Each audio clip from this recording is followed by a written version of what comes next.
No, I agree 100% with you. Another do or die games. Game 6 is Saturday. OKC versus the Mavericks. Game 6 prediction. When I was thinking about this series, I thought, you know what? The Mavericks should have actually won in 5 games. They should have. After game 1, the Mavericks have outplayed OKC in every single game. They blew game 4. OKC came back. They were exceptional in the fourth quarter, but I thought Dallas had firm control of that one. It felt like they had the momentum, and OKC, credit to them, they just came out and they won the game, but it has felt to me like the Mavs have been the better team. Luka Doncic is averaging the most points per game after a loss in playoff history. Kyrie Irving is undefeated in closeout games in his career. Why? I'm going with the Dallas Mavericks here to win. And man, if they do win, it's going to be 2 conference finals in the past 3 years with 2 entirely different rosters for Luka Doncic. That's Mr. Despite the loss guy, but 2 WCF appearances in the past 3 seasons. Pretty good if you ask me. It is a really good resume to have because they shook up that entire team a year ago. And we think the Mavericks would get back to this point of maybe being on the cusp of the conference finals. I also do have the Mavericks winning tomorrow night, and a large part of it is their defense starting to come together. With Oklahoma City, you can really see that they were rattled. Why are you two looking at each other like that? You got a little thing going on? Let's go. Don't be self-conscious, John. Just give your piece. You look at Oklahoma City, and it felt like on their drives, the Mavericks always had an answer. Yep. And for Oklahoma City, that's one of the most, if not the most drive-heavy team in the league. You take that away from them, now there's so much more pressure on their shots to go in, and there's just a lot of variance that comes with that. Jalen Williams does not take near enough threes. If I'm Oklahoma City in Game 6, I want to see these guys firing away, whether it's Isaiah Joe, Lou Dort, and especially Jalen taking at least 5 or 6 threes. Because for them, that's going to be what allows them to push it to an elimination game at home. Yeah, this series has been kind of great, kind of terrible. I don't know. I feel like we've seen some really good basketball. I feel like we've seen some really bad basketball. Overall, I haven't been as impressed with the Thunder as I thought I would be. You know, they are a super young team, and to their credit, or to their defense, I guess, youngest 1 seed in NBA history, SGA, J-Dub, Chet. I mean, these are dudes. It's your first time in this situation, at least for, Shea, of course, being the type of player he is now. And I just feel like at times they could really struggle offensively, kind of playing, especially for J-Dub, just kind of playing one-on-one a lot and not having, what's the word I'm looking for? He's a great player and he's a tough shot maker, right? I think J-Dub has proved that over the regular season, but the playoffs, it really hasn't translated as much as I thought it would. I thought in the regular season, he was like kind of a borderline all-star at the level he was playing, especially his two-way ability. As I mentioned, being able to get to the rim, tough shot making, mid-range, all of that, but it just really hasn't translated. SGA's been great. Chet's had his moments, but he's also had some down moments, and the role players kind of are going to waver too. I think Dallas probably takes it in 6. I want to see a Game 7. Of course, that I was rooting for the same thing against the Wolves last night. I want to see a Game 7 in this Pacers series. I'm rooting for the Pacers right now. I want to see Game 7s because as a neutral fan who I don't really care, wins and loses these series, of course, I want my picks to be right, but I'd rather see a Game 7 and be right than a Game 6 and be wrong. I want to see a Game 7, but you got to give credit to Dallas and their defense. We talked about that a couple nights ago when we did our live reaction. Their defense, when they're winning games, when they put kind of their foot on their neck and you're able to limit the Thunder and the Clippers, although they were banged up to under 100 points, they're winning these games. And PJ Washington stepped up and had some big shots. Luka Doncic, of course, even though maybe not playing up to his standards, is still nearly averaging a triple-double. Kyrie is really the only player out of like the core of the Dallas Mavericks I'm disappointed with. I think he's averaging around 15 or 16 points per game. The efficiency is decent, but he has just not been the same type of aggressive player that we saw kind of down the stretch of the season. He's given you about 7 assists, so I'll give him credit there. But that's kind of the biggest surprise, I think, from Dallas is just that Kyrie Irving, if you told me they're going to WCF, I know Luka's playing great, but I was expecting Kyrie to, at minimum, average 20 points per game. So that's the only kind of disappointing part, I think, of the Mavs. But hell, if you win in 6, screw that. You're going to the WCF, as Joel mentioned, 2 times in 3 years. To think that last year completely missed the play-in. Of course, there's all those talks around why it happened, but having the 10th pick, taking Derek Lively, making those trades around PJ Washington. I mean, regardless of how Kyrie's playing, you get the WCF. You get the WCF. Again, I've given a lot of credit to the Dallas Mavericks every time we do these live streams. When they play well, I got to give acknowledgement. Again, shout out to PJ Washington, who, again, has been a needle mover in this postseason, specifically in this series. Just a trade deadline, been in need a mover. But why it's most shocking to me is because we've never seen PJ play at this level. It's first time in postseason. That shit has shocked the Caleb shit out Martin of me. series. Which is insane. It like shocked the shit really out of last me. year. I'm sure it shocked a lot. Caleb Martin shit? But here's the thing with that, though. Caleb Martin was dog water, comparatively speaking, compared, when the postseason to the regular season this year, where Rui was unbelievable. I look at PJ, and again, I give him endless credit because he's been able to do a job, sit in that damn corner and knock down those shots, but be an attacker when need be also and finish at the rim relatively efficiently. But you mentioned Kyrie Irving, and it's funny because Mavericks fans are awesome. They said that this series is not about Kyrie being aggressive and being that much of a scorer. He's more of a decoy and being a leader and making sure everything. Exactly. Really, that's really what it's been. But again, Mavericks have been winning ball games. Again, you mentioned his playmaking. That's been rightfully so. But what has been the more important thing for me has been Luka Doncic getting right back on track.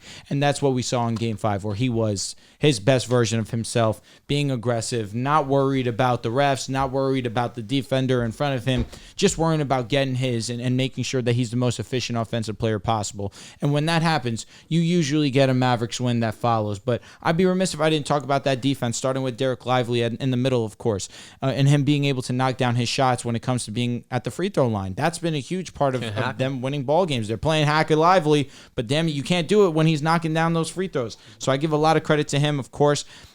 I'm going to go with OKC here. I think they do force a Game 7. I'm still going to stand strong. I think OKC does win this series still, but that doesn't take away anything that that Dallas has done this series. What do you think changes? Dallas to jinx it. I couldn't do that. You think I'm giving these guys an edge over me? Not a damn chance. Fair enough. What do you think changes for Oklahoma City to win on the road? What needs to happen is J-Dub needs to be more assertive. I don't care that he's not being the same efficient self that he is usually around the rim.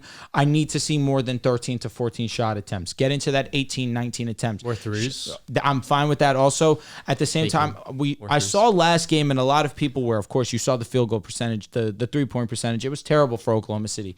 But they're questioning themselves from the three-point line. Should I be taking this? Oh, I don't feel as confident as I once did, even though we looked at him. Kayson's a good example of that, I feel like. He goes perfect from the field in Game 4, and in Game 5 goes 1 for 7 from the field. He kind of shied away from it, which is fine. You're 1 for 7. You're a role player. You know when it's your night, when it's not your night. I'm not more so talking about Kayson. I'm more so talking about a J-Dub. I'm more so talking about an Isaiah Joe. I'm more so talking about a Chet Holmgren, of course. These are guys that have made their bread and butter. Understand how I'm not talking about Shea. He's completely excluded from this conversation. The brother I'm not worried about that Lou Dort either. I know he's going to get his shots up. Oh, he's going to get his shots I will. Is he going to make them? I mean, he does get a lot of open looks. Trust me, I'm happy with that. I'd rather die on my sword. He should take those. If you're open, shoot the shot. But J-Dub needs to be more aggressive, whether it's taking the threes, more so the mid-range, because that's where he lived in the regular season, and knowing when to pick and choose when to drive. His big issue has been getting stuffed at the rim because there's these guys just waiting for him because he's not taking those mid-range jumpers when they are open. I just look for J-Dub to be more assertive, be more aggressive, because they've been waiting on him to have his blow-up game for them to really look like the dominant team outside of Game 1. He hasn't. I think with J-Dub, we're running into an issue of his shot diet is a hard shot diet to live on. Don't disagree at all. In the regular season, you're uber efficient, and you feel like that can translate to the playoffs, but when defenses are playing better, they're all over you. I mean, those shots become much harder to live on. And even though SGA is playing a phenomenal series, I also think SGA is kind of playing into what the Mavericks want him to do.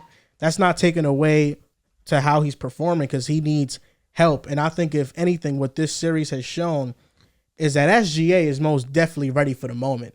His team is not ready for the moment. Yeah. That's what this series has taught me, because if SGA is getting more support, I think there's a real chance OKC wins this series. That's 100%. My belief. But Kyrie and Luka both underperformed. Yes, but when talking about SGA, he lives on mid-range jump shots, one of the most efficient players at that. But the Mavericks have took away a key component of his game, and that's driving the basketball. That's finishing around the rim. He has been awful as a finisher in this series. So you're taking a guy who, he's not a high-volume three-point shooter, but he's a high-volume mid-range shooter, and driver of the basketball and you're taking the driving away from his game, it now puts an emphasis on him to be perfect from the mid-range, which he has. But the Mavericks have said, you know what? We'll live with those shots. Yep. We'll live with that instead of you getting into the paint, you penetrating our defense, you forcing collapses and rotations, and then us just allowing a million wide open threes a game. They have chosen how they're going to play. Kyrie Irving, I don't feel like he needs to be more aggressive only for the fact that he is getting doubled. Him and Luka, they're getting hounded whenever they have the ball. They're getting blitzed. OKC is making them get the ball out their hands, and that's why we've seen so many opportunities for PJ, Derrick Jones Jr., and these role players. But Kyrie, usually if you average 14 points per game, you're like, you're struggling in this series, but he's shooting 46% from the field, 44% from three. He's averaging 7 assists. I mean, this isn't a series where he's averaging 14 but shooting below 40% from the field. He's still been uber efficient. And defensively, he's been a positive. Yeah. That's another aspect, too. On these drive attempts, Shea goes from shooting 69% at the rim in the regular season to 56% in this postseason. J-Dub, 70% to 57%. For each of those two players, it is the drive game that opens up their offense. So when they're not making the same amount of attempts, it really does make them a bit more one-dimensional in the mid-range area. No, yeah, I think OKC, they still got a bright future. Their fan base, I feel like they're in a bit of crisis of confidence right now because the Game 5 was very demoralizing. And I can imagine it was demoralizing. You're not hitting your shots, but, I mean, this has really been a trend. Every game this series, OKC has not shot well from three.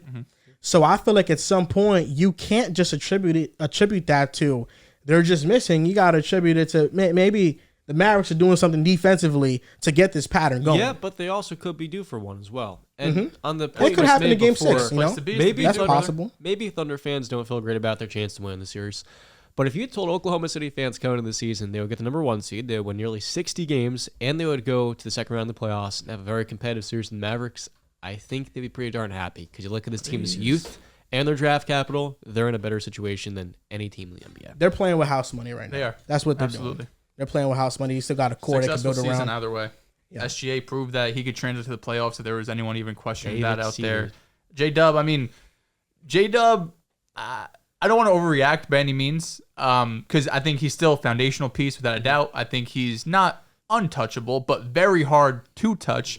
But it definitely, I think if you're OKC, kind of maybe opens your eye just a little bit. Be like, listen, J-Dub has been phenomenal. He's been great. He's young. Is it set in stone he's going to be the number 2 for this championship team? Maybe that's not solidified yet. As a two-way, 100%. He's just still coming to his own. He was a late bloomer at Santa Clara. He's still figuring out his game. I think a lot of it is an aggression thing. Like, can you jack up more threes?